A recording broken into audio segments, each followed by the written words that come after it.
Hello, this is Miss Andrea, and this is my usual Friday Live where we talk about topics in homeschooling. Um, I do a live video every week for the reason that, I started doing it because I hated editing. I kept doing it because I think it's a great opportunity to have people ask questions and to talk back and forth. And I've done several lives where I have had company do that. I have also had several lives where it was just me talking to the camera, and I'm okay with that too. I am a small channel. This is how we grow. So, that said, today's discussion is how to write your homeschool program for the year. What I do in my day job runs 24 hours, is that I have a homeschool program where I teach history and things of that sort to homeschoolers. By the time we get into year 3 or 4 and we're just starting year 2, I hope to have a full offerings so that people can pick and choose what they need help learning and bring their kids for those subjects. So I teach homeschool courses, and I, hire people to help teach homeschool courses.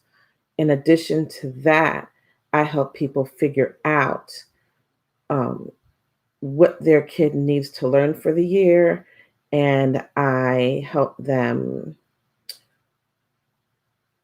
get college ready and then write that college portfolio and then get college scholarships. So, like I said, today's topic is how to write your homeschool program for the year. Um, when this video is published, there will be links to what that actually looks like.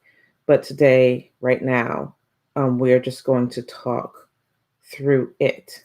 So the first thing you need to do when you're about to write your homeschool program for the year is to make sure that your child has been assessed. And that means you need to assess your child because you're homeschooling, right? So you look at what they did last year and how they did last year, whether that be at home or in school, and you figure out what needs to be reviewed and where they are. You can do assessment tests online. Um, I don't use teaching textbooks as a curriculum generally once you get past a certain grade, but teachingtextbooks.com has great math assessments. Khan Academy now has challenges where you can check and see, how the kid is doing. It's so easy to just Google and find online assessments for whatever grade. Plus, there are also standardized tests that you can use over the summer. Where I live, you're only required to do one standardized test every 3 years, but I like to do them yearly so that I can figure out if we missed anything. So that said, you've assessed your child, you found out where they're advanced, you find out where they're struggling, and then you are able to decide what you need to do that year. And that also gives you a starting point for when you write out what your goals are for this year. You can say, this child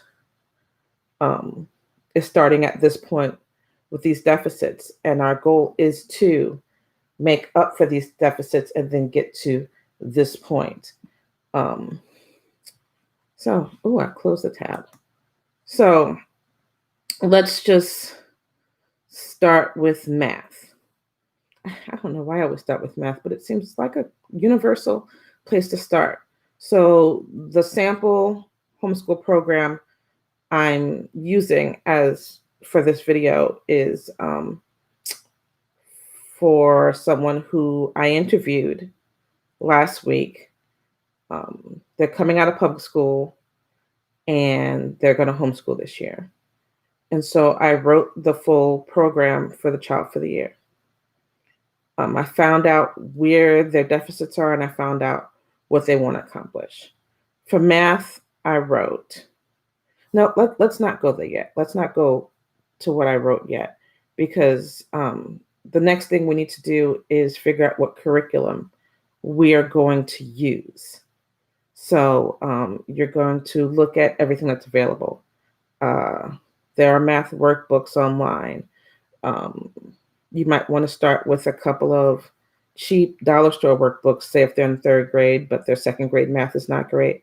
You can buy that second grade math workbook and work through that and then go into your curriculum for the year.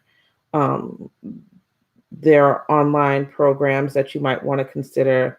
You might even want to pull a tutor. And then there's independent study options. So with that said, what I wrote for math is this year we will be using Khan Academy as the main math curriculum, shoring up old skills and learning new skills in preparation for middle school math. So I said where we were, and I alluded to that there are some old skills that we don't have. And then I said that our goal is going to be ready for middle school math. And then I said we will also use the text, which is a textbook or a book, everything you need to know to ace math in one big notebook. Now, I love this book and I've only read it in Kindle edition, but I'm going to get a pile of them because I'm going to show them off soon in video. But everything you need to know series covers middle school work. And the reason why I love it so much is that I was already in love with the core knowledge group of everything your blank grader needs to know. And now I found the middle school version that is everything you need to know to ace whatever subject. So what we'll be using for that child in math is that book for their brick and mortar, their paper in hand textbook. And then we'll be using Khan Academy to watch videos and to do online tests. And it's that simple. That's all you need to write down for that subject when you are writing your plan for the whole year. Now, I said that one of the things you need to do is decide what programs outside of the house or what tutors or what have you that you're going to use. In this case, this person will be using my homeschool history program, and they're going to be joining us through Zoom. So for history, I wrote, the child will be participating in Hazelwood Prep Homeschool History Program. This year we are studying ancient times. We will be taking a scientific approach to exploring the ancient times and how archaeology constantly changes what we know. Reading materials and videos will be assigned each week in addition to 3-hour Zoom sessions on Thursdays. So if your child is doing a class outside of the house, you would take the blurb that is given to you from that class and insert it into your homeschool program for the year. What I just read is universal for every child that is taking my history class. And so I give that to the parents and I say, put this in your plan for the year. This is what we're doing in history. So their history is done. Because of my history encompasses language arts, I integrated in their language arts section would read as follows. Language arts. This will follow the Hazelwood Prep history program, which integrates language arts and literature. The textbook will be, because I'm giving them a textbook for grammar, everything you need to ace English in one big notebook with the Amazon link. And then I wrote a book list of novels will follow because there'll be numerous novels that will happen throughout the week. So if you're taking an outside class, like I said, you just go to the people taking the outside class and say, give me a synopsis for this class. And those you pop right into the document that you are making for that year's school. Now, we got to science, and they are not doing science with us because I don't have a science program. And it's okay to do independent study here and there. We will be having science competitions but that's local and this person is not local to me. So I am designing a science course for them. I'm designing a science course for them. It'll be personalized. And we'll talk about that in another video. I'm going to go ahead and since they're in 5th grade and I'm taking the time to design the science course, I will make it available to anyone who wants to use it. But what I wrote for science is, this year we will cover scientific theory and the basics of how things work. The text will be chapters 1 through 4, and that should say units, not chapters. So I'll change that to units. So the text will be units 1 through 4. That's like 20-something chapters of everything you need to know to ace science in one big notebook. Keep in mind that this series that I found and love is good for the whole of middle school, so 2 to 3 years. And so we're using that text to create this child's curriculum. And so I'll go through the number of weeks we have to work, and I'll probably do a daily list. And I'll do videos they need to watch, and then I'll add videos that they need to watch. I'll add places they can go, because science really should be hands-on. And then I'll add some assignments, some tests, and papers or experiments and things I need to do. So that'll all be detailed out. But basically for science, you just need to say, this is what we're going to cover. This is a textbook that we're using. It can be that simple. And then, the next document will be what you share between you and your kids. And that'll go into the end of the year packet, which we'll discuss closer to the end of the year. But right now we're starting our school year off, right? So I've spoken about math, history, language arts, and science. And now let's talk about physical education. Okay. Basically, what does the child do for physical education? Does a child belong to a taekwondo club? Does a child dance? Does the child swim? Does the child like hiking? Is a child on any kind of athletic team? Any kind of athletic team in your phys ed is done? Or is a child just more of a couch potato? And so now you have to make the extra effort to get that child up and exercising. This is where you start when you're deciding on physical education. You just keep them doing whatever they're doing, or you make the effort to get them off the couch. So this child is a swimmer. So, but they swim solo. They live in a complex where there's pool, and they live in a hot area of the country, so they can swim all year round. So it says for physical education, the student will be working on swimming skills and endurance. A physical education log will be attached. And then I made a separate page for the physical education log.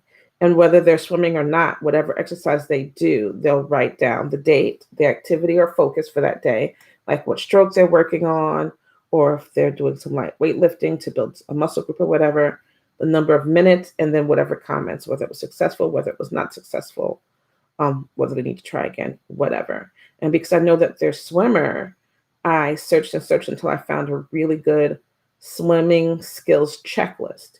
The things you need to know to be a good swimmer. So I completed their physical education packet for the year. And now all they have to do is every time they do their exercises, they have to go to their log and write a line. If they're the couch potato type, you just say something like, the child will increase strength and focus on fitness for the year. And there's a presidential fitness challenge that I like to use for couch potatoes, because there's a list of things that the child needs to do to be more physically fit. So I just go online, search for the presidential fitness challenge. Gosh, I think it was started by Carter or somebody. And that's the checklist I give them. And then once again, they just go to their log, and every time they exercise, they write down what they did. Physical education done. Every locality has different rules on phys ed. For some reason, where I live now, you have to do physical ed 1 year of high school, and that is it. Where I grew up, phys ed was required every single year. It was torture. And I think it was only worth a half credit considering how much time it took up. That was it. And then let's talk about extracurriculars, arts, and things of that nature. This child likes to draw. They're a painter. My children were more like theater artists, classical arts. My kids did piano, voice. She did acting. He did theater tech, which is lights and sound. And so they had 4 to 5 arts in their portfolio every year. So for each different art or each different tech or things like that, I would have a section. So for this child, they're only a rising 5th grader, so they don't need all of that. It wouldn't hurt to get an instrument in here, and I'll talk to mom about instrument.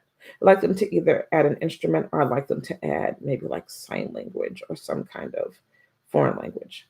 Anyway, when I wrote for this child for art, and I had mom send me some of the art because, surprise, surprise, I'm actually a trained artist, and my kids are artists too. And we looked at the art and we decided, where this child was and where they needed to go. And actually, their art is very mature. There's some skills they needed though. So I assessed the art, and if you're not an artist and you have a child who is, just call one of your artist friends. Everyone knows someone who's an artist, and say, hey, look at my child's work and tell me what skills they should be working on this year. And they will tell you, and you write that down. So for this child, we wrote, we will focus on rounding out the student's drawing skills through learning to shade and make items 3-dimensional. So this child's abstracts were wonderful and their drawings were good, but they were still more on the cartoonish side. So now we need to add shading to give the drawings weight. So, as I said, we will focus on rounding out the student's drawing skills through learning to shade and make items 3-dimensional. We will perfect these skills through still life projects. And then I added the text, beginning still life, learn to draw step by step, 40-page step-by-step book, how to draw and paint. So I found a textbook online that was perfect for that skill, that next skill the child was ready for in art. And I just said, this is what we're going to accomplish this year, and this is a text we're using. So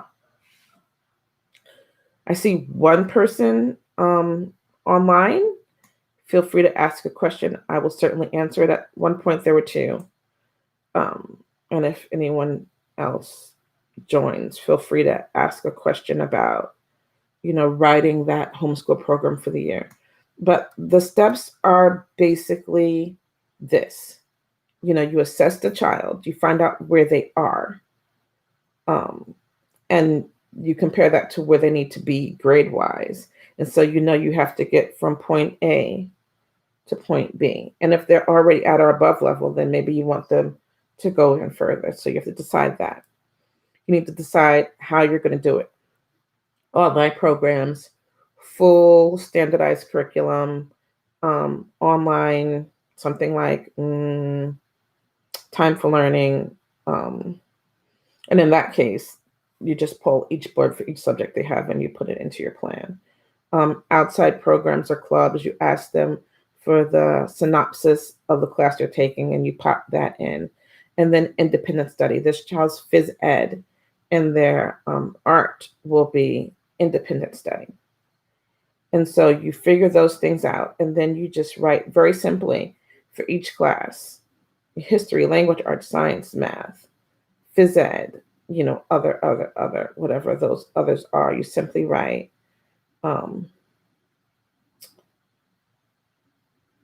this year we will study this.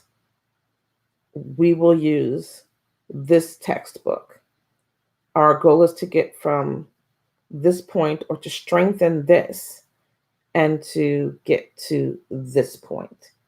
And it's just so easy. And so what I'm going to do now is I'm going to, in this video, and I'm going to edit this video lightly, putting the sample grade 5 homeschool program at the end so you can freeze frame and stare at it as long as you need to. So this is how to write a sample, not a sample. This is how to write your homeschool program for the year. I will give you a sample so that you have something to refer to. Thank you. Until next time.